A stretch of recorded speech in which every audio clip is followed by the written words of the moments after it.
Next week Indian stock market में बड़ा गिरावट आ सकता है।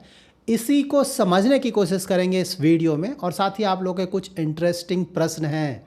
कंपाउंडिंग कब से चालू होता है, मतलब कुछ साल के बाद चालू होता है या फिर इमीडिएटली चालू हो जाता है जैसे हम खरीद लेते हैं। इन्फ्लेशन किसी भी इकनॉमी के लिए अच्छा है या ख़राब है, या फिर कितना इन्फ्लेशन अच्छा है या फिर ख़राब है। और आईटी के स्टॉक्स जो इतना ज़्यादा गिर रहे हैं, खासकर रिसेंट टाइम्स में तो और ज़्यादा गिरावट है, ऐसा क्यों हो रहा है। और साथ ही आप लोगों ने पूछा कि कॉपर में अगर इन्वेस्टमेंट करना है तो उसके लिए क्या कोई ईटीएफ या म्यूचुअल फंड अवेलेबल है। तो ये सभी कुछ डिटेल में जानने जा रहे हैं इस वीडियो में। इंटरेस्टिंग वीडियो है, पूरा देखिए, अच्छी तरह समझे। पसंद आए तो लाइक और शेयर जरूर करें। पहली बार हमारे यूट्यूब चैनल पे आ रहे हैं तो चैनल को सब्सक्राइब करें और हाइप जरूर करें। सो नाउ सबसे पहले तो आईटी के बारे में जान लेते हैं कि आईटी को क्या। और देखिए, आईटी मैंने काफ़ी समय से, इनफैक्ट मैं रिपीट कर रहा हूँ, एक कॉन्ट्राबेट है। ठीक है, कॉन्ट्राबेट मीन्स आप मान कर चल रहे हैं कि ये चीज़ें होंगी, अगर हुई तो रिटर्न आएगा, अगर वो सब चीज़ें नहीं हुई तो रिटर्न नहीं आएगा। सिंपल इन्वेस्टमेंट नहीं आईटी, खासकर लार्ज कैप्स तो बहुत ज़्यादा निगेटिविटी है। मिड कैप में शायद एक दो कंपनी का परफॉर्मेंस आ जाए। ठीक है, फिलहाल देखकर यही लग रहा है। फ्यूचर देखते हैं ना, अगर कोई कंपनी खुद को अच्छी तरह से ढाल ले तो ऑफ कोर्स वहाँ पे रिटर्न आएगा, बट मोस्टली अभी तो पूरा निगेटिविटी है, तो काउंट्राबेट ही लेकर इसे चले।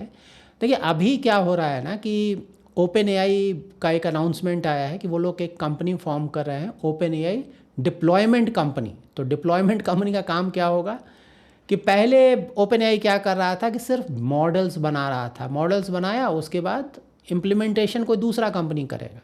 अब वो लोग क्या कर रहे हैं कि इस कंपनी के द्वारा क्या कर रहे हैं कि अब वो इंटीग्रेट भी करेंगे और डिप्लॉय भी करेंगे एआई सिस्टम्स को, जो भी कोर ऑपरेशंस हैं डिफरेंट कंपनीज़ में, उसमें मतलब सर्विस प्रोवाइडर भी काम करेगा, सर्विस प्रोवाइडर का। तो ये सर्विस प्रोवाइडर का काम इंडियन आईटी कंपनीज़ करते हैं ना, टीसीएस, इन्फोसिस या जो भी कंपनीज़ हैं, ये सब करती हैं। पहले हम यही बोल रहे थे ना कि ठीक है भाई, मॉडल्स वो बना रहे हैं, लेकिन इम्प्लीमेंट कैसे करेंगे, इम्प्लीमेंटेशन के लिए तो हमारी कंपनीज़ की ज़रूरत पड़ेगी। अब वो क्या करेंगे, नहीं भाई सर्विस पार्ट भी हम ही देख लेंगे, उसके लिए कंपनीज़ फॉर्म कर रहे हैं। तो नेचुरली उसके कारण इंडियन आईटी कंपनीज़ तो पहले ही डाउन एंड आउट है, तो ये सब जब हो रहा है तो प्रेशर और भी ज़्यादा पड़ रहा है। $4 बिलियन खर्च करने जा रहा है ओपन एआई इस कंपनी के लिए। एंथ्रोपिक का भी कुछ समय पहले इस तरह का अनाउंसमेंट आया था ना, service platform, AI service platform launch किया था, $1.5 बिलियन का खर्च। तो ये सब बहुत ज़्यादा निगेटिविटी है इंडियन आईटी कंपनीज़ के लिए। तो खैर ये सब चीज़ें तो मैं काफ़ी पहले से डिस्कस कर रहा हूँ। सो नाउ कोई भी डिस्कशन बिना द ग्रेट डोनाल्ड ट्रंप के तो हो नहीं सकता है। तो 14 और 15 मई को चाइना में है, ये तो मैंने बताया था। इनफैक्ट 13 को ही चाइना चले जाएंगे, लेकिन हाँ 14 15 को मीटिंग्स होंगे। तो यहाँ पे क्या क्या हो सकता है, trade deal, rare earth metals, उनका डिमांड होगा कि थोड़ा और ज़्यादा सप्लाई करो। चाइना ने तो उधर रोक दिया था काफ़ी हद तक ना, क्योंकि टैरिफ बहुत ज़्यादा लग गया था, तो एज अ रिटेलिएशन किया गया था। तो रेयर अर्थ एलिमेंट का डिमांड होगा कि भाई थोड़ा ज़्यादा सप्लाई करो, क्योंकि सभी जगह यूज़ है ना। जो भी लेटेस्ट टेक्नोलॉजी है वहाँ पे रेयर अर्थ मेटल्स या फिर इसके जो मोटर्स होते हैं उसका यूज़ है ही, इसके बिना काम ही नहीं चलेगा। डिफेंस आप देख लो, एरोनॉटिक्स देख लो, ईवी देख लो, सेमीकंडक्टर्स देख लो, सभी जगह इनका यूज़ होता है। तो ये चाहिए तो इस पर, क्योंकि देखिए ये बात सही है कि पूरा वर्ल्ड ट्राई कर रहा है कि ये सब हम खुद से बनाने लगे, लेकिन इसका इंफ्रास्ट्रक्चर डेवलपमेंट बनाने में कई साल लग जाते हैं, मिनिमम 5 to 10 ईयर्स। तो इमीडिएटली नहीं बनेगा, चाइना पे डिपेंडेंस बना रहेगा तब तक। और चाइना को क्या चाहिए, हाई टेक एडवांस चिप चाहिए, सेमीकंडक्टर्स चाहिए, टेक्नोलॉजी हाई एंड यूएस से। तो ये दोनों पे डिस्कशन होगा। इसके बाद ईरान, ट्रम्प तो बुरी तरह से फंस गए, वो चाह रहे हैं किसी तरह से पीछा छूटे ईरान से, और ईरान इस बात का एडवांटेज भी उठा रहा है, कोई भी बात नहीं मान रहा है ना, बहुत अच्छी तरह से जवाब दिया जा रहा है ईरान के द्वारा।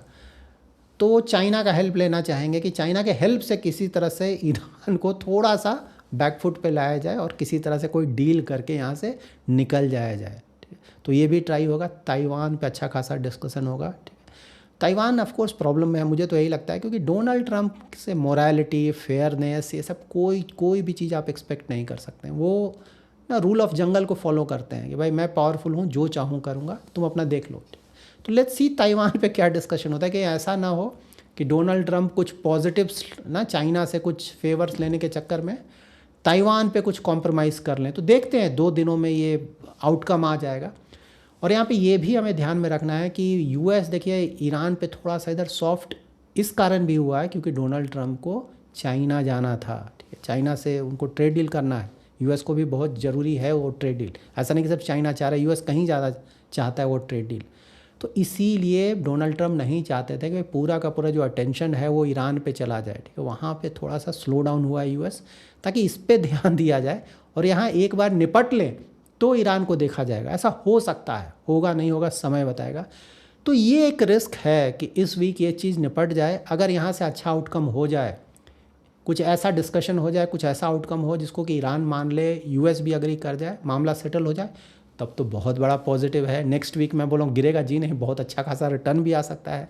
लेकिन अगर यहाँ पे कोई सेटलमेंट नहीं हुआ तो फिर हो सकता है कि यूएस के तरफ से और ज़्यादा एग्रेसिव स्टैंस लिया जाए ईरान की ओर।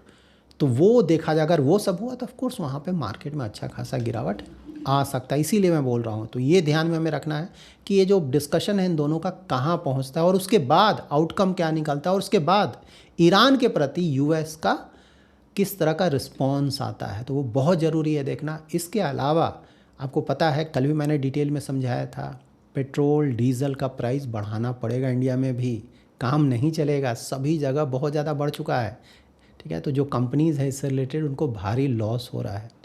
तो अगर ये नियर फ्यूचर में बढ़ता है, मान लीजिए इस वीक या फिर नेक्स्ट वीक, देखते हैं, सरकार का डिस्कशन है, हमें नहीं पता कि बढ़ेगा नहीं बढ़ेगा। मैं बस ये बता रहा हूँ अगर बढ़ता है तो वो भी एक तरह से निगेटिव होगा, क्योंकि इन्फ्लेशन जो है बढ़ना ऑलरेडी शुरू हो चुका है। लेकिन जैसे ही आप देखेंगे पेट्रोल डीजल ये सब का प्राइस बढ़ने लगेगा, इन्फ्लेशन और भी तेज़ी से बढ़ेगा। इन्फ्लेशन अगर आप दूसरे कंट्रीज़ में देखें ना तो ऑलरेडी वहाँ पे बढ़ रहा है, तेज़ी से बढ़ रहा है। यूरोप मैंने आप लोग को बताया था कुछ दिन पहले, बढ़ रहा है। यूएस का भी मैं थोड़ी देर के बाद वो भी कवर करने जा रहा हूँ, उनका लेटेस्ट इन्फ्लेशन फिगर आया, इंडिया का लेटेस्ट इन्फ्लेशन फिगर आया, ये सब मैं कवर करने जा रहा हूँ।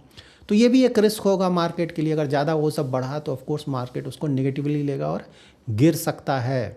देखिए ओवरऑल पूरे वर्ल्ड में देखें ना तो जो इंटरेस्ट रेट है सभी जगह बढ़ रहा है। इंडिया तो आप देखिए ना 10 ईयर हमारा 7% से ऊपर चला गया है। यूएस का 10 ईयर 4.5% बस पहुंचने वाला है, क्योंकि इन्फ्लेशन का डेटा खराब आया तो ऑफकोर्स थोड़ा और ऊपर चला गया है। यूके जिसका सूरज कभी अस्त नहीं होता था, उसका हालत ख़राब है, बेहाल है, पॉलिटिकल प्रॉब्लम चल रहे हैं वहाँ पर ना। यूके का अगर 10 ईयर जीसेक यील्ड देखेंगे तो 5% के आसपास है, उससे भी ऊपर। यूके एक डेवलप्ड कंट्री है, 5% प्लस का 10 ईयर यील्ड बहुत बहुत ज़्यादा है। यूएस का भी 4.5% के आसपास का यील्ड बहुत ज़्यादा है। यूएस का 30 ईयर कितना है, 5% प्लस, बहुत ज़्यादा है। और यूके का 30 ईयर कितना है, अबाउट 5.8% के आसपास, जो कि बहुत बहुत ज़्यादा है। सभी जगह ये सब प्रॉब्लम चल रहा है, ठीक है। सभी का आउटकम निकलेगा और बहुत नेगेटिव आउटकम निकलेगा। आने वाले महीनों में आप देखेंगे कि इन सभी चीज़ों का बहुत ज़्यादा नेगेटिव असर पड़ेगा। बट एनी हाउ इन्फ्लेशन से आप इसको और कोरिलेट कर पाएंगे। आगे मैं इन्फ्लेशन के बारे में भी आप लोगों को बताता हूँ। और एक लेटेस्ट न्यूज़ ऑफ कोर्स है कि गोल्ड और सिल्वर में इंपोर्ट ड्यूटी जो 6% था उसे बढ़ाकर 15% कर दिया गया है। वो तो एक्सपेक्टेड था, मतलब गवर्नमेंट की तरफ से कुछ ना कुछ तो होना ही था। तो क्योंकि कल भी मैंने बताया था ना, 72 बिलियन US डॉलर्स के आसपास का इंपोर्ट रहा है लास्ट फाइनेंशियल ईयर में। क्रूड ऑयल के बाद सबसे बड़ा इंपोर्ट यही होता है। तो जब आप बाहर से ख़रीद के ला रहे हैं, US डॉलर्स में पेमेंट होता था ज़्यादातर ना आपका, तो US डॉलर मतलब क्रूड ऑयल ऐसा ही प्राइस बढ़ता जा रहा है, तो वहाँ पे आप US डॉलर्स बहुत ज़्यादा पे कर रहे हैं ख़रीदने के लिए। अब गोल्ड सिल्वर का भी प्राइस बहुत ज़्यादा हो गया और प्लस बहुत ज़्यादा इंपोर्ट भी कर रहे हैं, तो वहाँ भी आप बहुत ज़्यादा US डॉलर्स पे कर रहे हैं। तो करंट अकाउंट डिफिसिट बहुत ज़्यादा बढ़ जाएगा ना, बहुत ज़्यादा प्रॉब्लम होगा। रुपी और ज़्यादा डिप्रिसिएट करेगा। देखिए ये सब इंपोर्ट ड्यूटी ये सब हुआ है, लेकिन रुपी पे तो कोई फ़र्क नहीं, आज और भी ज़्यादा गिरा है, ठीक है। तो रुपी पे प्रेशर बहुत ज़्यादा बना और इसी के लिए बना हुआ है। और इससे भी बड़ा एक और प्रॉब्लम क्या है ना, जो हमें नहीं भूलना चाहिए, जो भी हम इंपोर्ट कर रहे हैं सभी का प्राइस ऊपर जा रहा है ना, क्योंकि रुपी आपका डिप्रिसिएट कर रहा है। तो हमारा जो इंपोर्ट है वो कॉस्टली होता जा रहा है। सिर्फ क्रूड ऑयल और गोल्ड सिल्वर नहीं, दूसरा चीज़ भी तो हम इंपोर्ट करते हैं। बहुत सारा कंपनीज रॉ मटेरियल भी इंपोर्ट करता है बाहर से। तो अगर रॉ मटेरियल का जो प्राइस है वो बढ़ जाएगा तो ऑफकोर्स यहाँ पे जो बना के बेचेंगे तो उनको भी थोड़ा प्राइस बढ़ाकर बेचना पड़ेगा, नहीं तो पूरा मार्जिन उनका बैडली हिट हो जाएगा। और बढ़ाकर बेचेंगे तो इन्फ्लेशन बढ़ने लगेगा। और इंडियन गवर्नमेंट अगर ये ना जो प्राइस है पेट्रोल डीजल का अगर ये बढ़ाने का डिसाइड करती है, उससे भी इन्फ्लेशन बढ़ने लगेगा। तो आगे आने वाले महीने बहुत डिफ़िकल्ट हैं अगर ये वॉर नहीं रुका तो, या फिर स्ट्रेट ऑफ हॉर्मुज़ खुला नहीं तो बहुत ज़्यादा प्रॉब्लम्स आने जा रहे हैं। कल भी मैंने इसको डिटेल में आप लोग को एक्सप्लेन किया था। तो यहाँ पर जब इन्फ्लेशन बढ़ने लगेगा, 6% के रेंज में जाने लगेगा, तो इंटरेस्ट रेट बढ़ाने का नौबत आ जाएगा, वो अलग हेडेक है। यहाँ आप लोगों का क्वेरी आया था ना कि इंपोर्ट ड्यूटी बढ़ाने के बाद क्या गोल्ड सिल्वर में इन्वेस्ट करना चाहिए। एक तो थॉट प्रोसेस ये हो सकता है कि इससे क्या तुरंत फ़ायदा मिलेगा। सही बात है, फ़ायदा तो मिल गया। आज ही आप गोल्ड सिल्वर का रेट देखें ना, इंटरनेशनल रेट से आपको कोई फ़र्क नहीं पड़ेगा, लगभग वही है।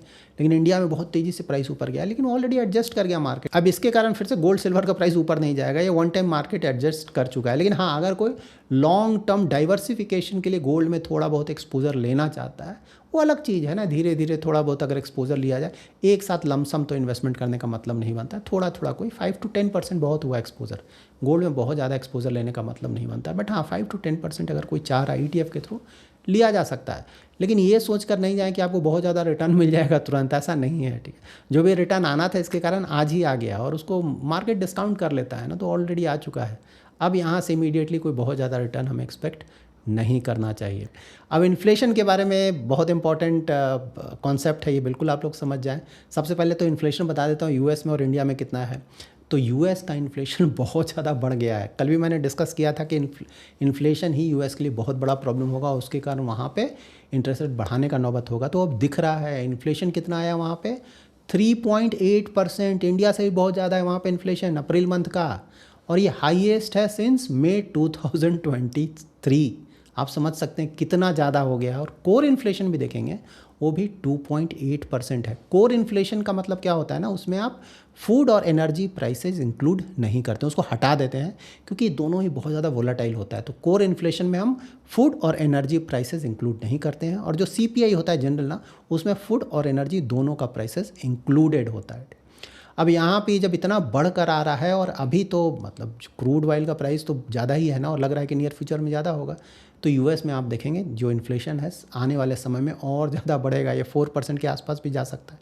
और उसके बाद इस साल के अंत तक अगर इन्फ्लेशन इसी तरह से ऊपर रहा, तो इंटरेस्ट रेट हाइक का भी नौबत आ सकता है। होगा नहीं होगा अगेन आने वाले महीनों में पता चलेगा, देखते हैं ट्रेजेक्ट्री कैसा रहता है इन्फ्लेशन का। लेकिन अभी बहुत ज़्यादा निगेटिविटी है, और ये चला तो पहले था ना कि इंटरेस्ट रेट कट होगा, वो तो भूल जाइए कट। अब क्या कट, हाँ अब वहाँ पे या तो कुछ नहीं होगा या फिर इंटरेस्ट रेट हाइक का नौबत आएगा, अगर इन्फ्लेशन यहाँ से थोड़ा बहुत और बढ़ा तो। क्यों, यूएस में देखिए जो भी डेवलप्ड कंट्री है उसको इन्फ्लेशन चाहिए 2% का, तो कहाँ ये 3.8% चला गया है।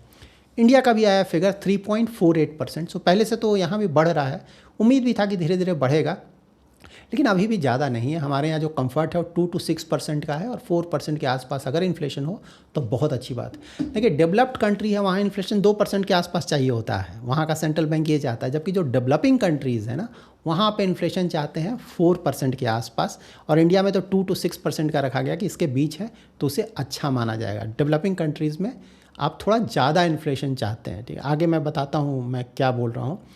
तो देखिए इन्फ्लेशन अच्छा है ख़राब है, कितना होना चाहिए। तो जनरली हम बोलते हैं ना, अरे इन्फ्लेशन बहुत ज़्यादा है, जीरो होना चाहिए, नेगेटिव। तो इन्फ्लेशन जीरो का मतलब क्या हुआ कि प्राइस उतना ही पे रहे, बढ़े ही नहीं। और नेगेटिव इन्फ्लेशन जिसे डिफ्लेशन बोलते हैं, मतलब प्राइस घटने लगे। तो कंज्यूमर्स के लिए तो बहुत अच्छी बात है ना, आप तो खुश हैं, अरे सभी का रेट कम हो गया। लेकिन वो जो आप जो बहुत ज़्यादा खुश हैं, वो सिर्फ शॉर्ट टर्म के लिए आपकी खुशी रहेगी, मीडियम टू लॉन्ग टर्म में आपका हालत ख़राब हो जाएगा। क्यों हालत ख़राब हो जाएगा, कि भाई इकनॉमी में प्रोड्यूसर भी है और कंज्यूमर भी है। अब जो फार्मर है वो सामान बेच रहा है, आप बोले नहीं भाई जो भी तुम गेहूँ या चावल जो भी बेच रहे हो प्राइस नहीं बढ़ाना, इसी पे दो, वो दे पाएगा क्या। और अगर आप उसी रेट पे लेंगे तो हो सकता है वो बंद ही कर दे, काम ही बंद कर दे कि भाई ये तो लॉस का चीज़ है, रेट बढ़ ही नहीं रहा, मैं क्यों ये सब करूँ, इतना मेहनत करूँ, तो आपको ये मिलना ही बंद हो जाएगा। उसी तरह से जो कंपनीज़ हैं जो कि सामान बना रही हैं, उसका रेट आप बोलेंगे नहीं, साबुन उसी रेट पे चाहिए, टूथपेस्ट उसी रेट पे चाहिए, कार उसी एक पैसा नहीं बढ़ना चाहिए, कैसे होगा। उसी रेट पे चाहिए तो बंद हो जाएगा, उसको फ़ायदा नहीं होगा, बंद कर देगा, वो आपको मिलेगा ही नहीं। उसी तरह से आप भी इन कंपनीज़ में काम करते होंगे, आप में से बहुत सारे लोग, आप लोग बोलेगा सैलरी नहीं बढ़ा, सैलरी बढ़ाओ, कहाँ से सैलरी बढ़ेगा भाई, प्राइस ही नहीं बढ़ा है, कार उसी रेट पे आ रहा है, तो आपका सैलरी कहाँ से बढ़ेगा, आप उस कार कंपनी में काम कर रहे हैं। ये सब समझें, प्रोड्यूसर और कंज्यूमर दोनों है यहाँ पे, आप अकेले कंज्यूमर का ये मार्केट नहीं है ना, तो दूसरे साइड को भी देखना। और दूसरे साइड को प्रॉब्लम हुआ तो उसके कारण फिर हम लोगों को भी आने वाले समय में प्रॉब्लम होगा। तो इन्फ्लेशन बिल्कुल डेवलपिंग कंट्रीज़ में थोड़ा ज़्यादा होना ही चाहिए, वो अच्छा है। लेकिन हाँ डेवलप्ड कंट्रीज़ में इसीलिए 2% 4% रखा गया है ना। तो ये सब आप लोग को समझना चाहिए, ठीक है। ये मैं इकोनॉमिक टर्म्स में बता रहा हूँ। ऑफ कोर्स अब कुछ लोगों के लिए इन्फ्लेशन ना, जो चीज़ आप खरीदने जा रहे हैं उसी का बहुत ज़्यादा बढ़ गया तो नेगेटिव, वो सब अलग चीज़ है। लेकिन ओवरऑल इकोनॉमिक टर्म्स में ये चीज़ें हमें समझनी चाहिए कि भाई इन्फ्लेशन ज़रूरी है। हाँ, ऑफकोर्स लिमिट तक, मतलब 2 से 6% रखा गया, ये नहीं कि 10% इन्फ्लेशन हो जाए, 15% हो जाए, 20%, वो तो पूरा इकोनॉमी उससे तबाह हो जाएगा, ठीक है। बहुत ज़्यादा इन्फ्लेशन बहुत ज़्यादा नेगेटिव है, बहुत कम इन्फ्लेशन या फिर डिफ्लेशन भी बहुत ज़्यादा ख़राब है इकोनॉमी के लिए। लेकिन थोड़ा बहुत इन्फ्लेशन बहुत ज़रूरी है, कम से कम ये जो कुछ मैंने बताया आई होप आपको समझ में आ गया होगा आप लोगों को। अब उसके बाद कॉपर में इन्वेस्टमेंट के लिए ETF है। देखिए बिल्कुल ETF है, लेकिन वो आपको US इंटरनेशनल ETF में इन्वेस्टमेंट करना पड़ेगा। इंडिया में ऐसा आपको कुछ नहीं मिलेगा, ठीक है। तो US के मार्केट से कैसे आप दूसरे मार्केट्स में इन्वेस्ट करते हैं ना, वहाँ पे लिस्टेड ETF के थ्रू, उसी तरह से कॉपर भी वहाँ पे आप, वहाँ जो लिस्टेड ETFs हैं उसके थ्रू आप कॉपर में डायरेक्टली इन्वेस्ट कर सकते हैं। तो वो बेस्ट तरीका है अगर आप कॉपर में इन्वेस्टमेंट करना चाहते हैं। लेकिन हाँ, हमेशा ध्यान में रखें कि मेटल्स के चक्कर में ज़्यादा ना पड़िए, बहुत ज़्यादा रिस्की होता है, सबके बस की बात नहीं है। इवन जो फंड मैनेजर्स हैं वो भी मेटल से बच कर रहते हैं क्योंकि बहुत ज़्यादा वोलाटाइल है, ठीक है। तो ऑफकोर्स आपका हार्ड अर्न मनी आप जो चाहें करें, लेकिन संभल कर काम करें क्योंकि ये बहुत ज़्यादा रिस्की होता है। कंपाउंडिंग कितने सालों में चालू होता है? कंपाउंडिंग जैसे ही आप इन्वेस्टमेंट स्टार्ट करते हैं चालू हो जाता है, ठीक है। उसमें ऐसा नहीं कि 2-3 साल 5 साल के बाद कंपाउंडिंग, लेकिन हाँ, जितना लंबा समय तक आप बने रहेंगे कंपाउंडिंग का बेनिफिट उतना ज़्यादा मिलेगा और ओवरऑल जो आपका इन्वेस्टमेंट है उसका परफॉर्मेंस और बढ़कर आएगा, ठीक है। तो ऐसा नहीं कि कंपाउंडिंग का कोई सर्टेन पीरियड है कि 1 साल के बाद 2 साल के बाद वो इमीडिएटली आपने इन्वेस्ट किया और शुरू हो गया। लेकिन हाँ, जितना लंबा समय आप इन्वेस्ट करेंगे उतना ज़्यादा बेनिफिट मिलेगा कंपाउंडिंग का। कंपाउंडिंग रिलेटेड बहुत सारे क्वेरीज हैं, मैं ट्राई करूँगा कि एक एक्सेल में आप लोगों को कंपाउंडिंग का बेनिफिट समझाऊँ। आने वाली वीडियोज़ में ट्राई करूँगा ना, ताकि आपको अच्छी तरह से कंपाउंडिंग का बेनिफिट समझ में आ जाए। So that's it in this video. अगर आपको ये वीडियो पसंद आया है तो जरूर लाइक एंड शेयर करें। पहली बार हमारे यूट्यूब चैनल पर आ रहे हैं तो चैनल को जो सब्सक्राइब करें, हाइप जरूर करें। Thanks lot for watching.